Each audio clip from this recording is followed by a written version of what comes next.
Dans la région de l'Anawa, Marie-Josée Koué fait de l'autonomisation de la femme son combat. Avec son ONG EFRAD, Essor des femmes rurales actives pour le développement, elle sensibilise aussi les communautés rurales sur les dangers liés au travail des enfants. Ce matin, elle est à Babouagui, village situé à une vingtaine de kilomètres de la ville de Soubré. Je vous demande pardon de vraiment bien entretenir vos enfants. Ne les maltraitez pas. Envoyez-les à l'école. Ne prenez pas les enfants pour travailler dans les champs. Ce n'est pas normal. Les enfants ont droit d'aller à l'école pour leur avenir de demain. Dans ce village, Marie-Josée ne fait pas que sensibiliser. Elle va aussi visiter et rassurer la famille Babonipa sur les conditions de prise en charge dont bénéficie désormais Stéphanie, leur enfant de 8 ans. Depuis quelques semaines, la fillette vit dans ce centre d'accueil pour enfants à Soubré grâce aux bons offices de l'ONG EFRAD. Stéphanie a désormais la chance d'apprendre à lire et à écrire comme les autres pensionnaires de ce centre. Les premiers moments pour un enfant, c'est toujours difficile pour s'adapter. Voilà, mais on les motive, on échange avec eux, on les met en confiance. Pour ceux qui ne sont pas là à l'école, ça c'est le niveau 0, ça c'est l'alpha pur. Pour ceux qui ont déjà acquis quelque chose dans le système classique, quand ils arrivent ici, on essaie de faire ce qu'on appelle un renforcement afin de garder son niveau, pourquoi pas améliorer pour qu'au sortir d'ici, ils puissent intégrer le système normal et continuer. En plus de l'alphabétisation, les pensionnaires ont aussi l'opportunité d'apprendre des métiers comme la couture et la coiffure. C'est une chimie. Non, tu coupes dessus, ça va diminuer les mesures. Donc, tu dois couper juste. Ce centre est une réalisation de la Fondation Children of Africa de la première dame Dominique Ouattara.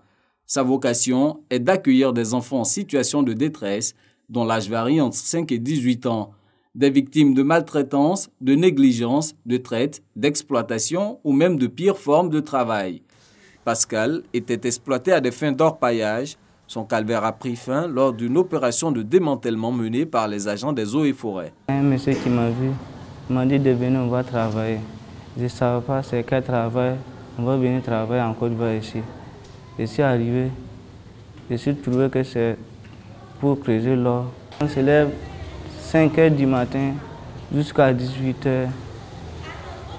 Je sais pas, pour se reposer un peu 5 minutes, pour manger, et puis pour boire, et puis vous allez se lever encore commencer. Dans ce centre, nous avons aussi rencontré ces jeunes filles. Originaires du Nigeria, elles se sont retrouvées prises au piège d'un réseau de traite à des fins d'exploitation sexuelle à la frontière ivoiro-ghanéenne. Quand mon camarade qui était venu là-bas, il me dit on va venir, il va m'aider à venir ici et chercher l'argent et partir faire quelque chose. Chercher l'argent comment? Blessing n'en dit pas plus sur ce qu'elle exerçait comme activité. Tout ce qu'elle souhaite avec ses consoeurs, c'est de retourner au pays afin de reprendre une vie normale. Le centre, lui, de par ses commodités, permet à ses pensionnaires de reprendre goût à la vie. Dortoir salubre, salle de jeu, bibliothèque, activités sportives, en plus de 4 repas par jour.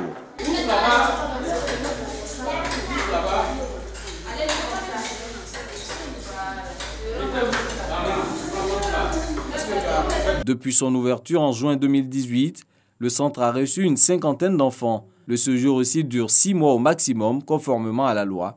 Le temps pour les responsables du centre d'accueil d'organiser la réinsertion sociale de l'enfant. L'enfant qui bénéficie d'une réinsertion scolaire, nous proposons de le suivre sur 3 ans, c'est-à-dire pendant au moins 3 années scolaires. L'enfant qui commence un apprentissage ici au centre, quand nous le réinsérons avec les partenaires potentiels, nous faisons en sorte qu'il bénéficie de la poursuite de sa réinsertion avec, à l'appui, au terme de sa formation, une alternative d'installation. Si dans une zone donnée ou dans un village donné, nous avons plusieurs enfants, on peut les regrouper et puis leur monter des projets que nous pouvons proposer pour financement à des partenaires afin que la réinsertion soit réussie. Nous avons retrouvé le premier pensionnaire du centre d'accueil. Après 72 heures passées au centre, le petit Félix a été remis à sa mère, enseignante à Touadji 2, village du département de Méagui. Victime de négligence, Félix a été recueilli par les services sociaux lors d'une fugue. Aujourd'hui, avec l'appui du centre d'accueil, le gamin a repris le chemin de l'école et semble avoir oublié les mauvais souvenirs.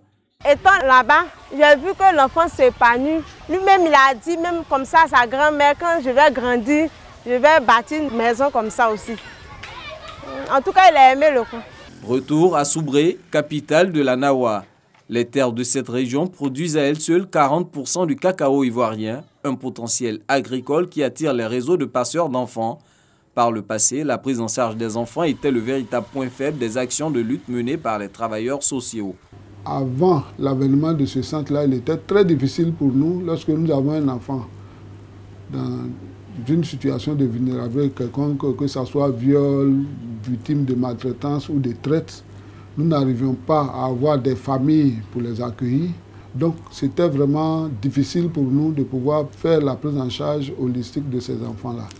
Parce qu'un enfant victime, il faut pouvoir le retirer de sa situation de vulnérabilité afin de pouvoir lui apporter ce qu'il faut pour pouvoir mieux le prendre en charge. La Fondation Children of Africa de la première dame Dominique Ouattara a déjà lancé la construction de 2 autres centres d'accueil à Boaké et à Ferkessédougou. Pour l'heure, celui de Soubré tente d'offrir à chacun de ses pensionnaires une vie meilleure, celle que devrait connaître chaque enfant.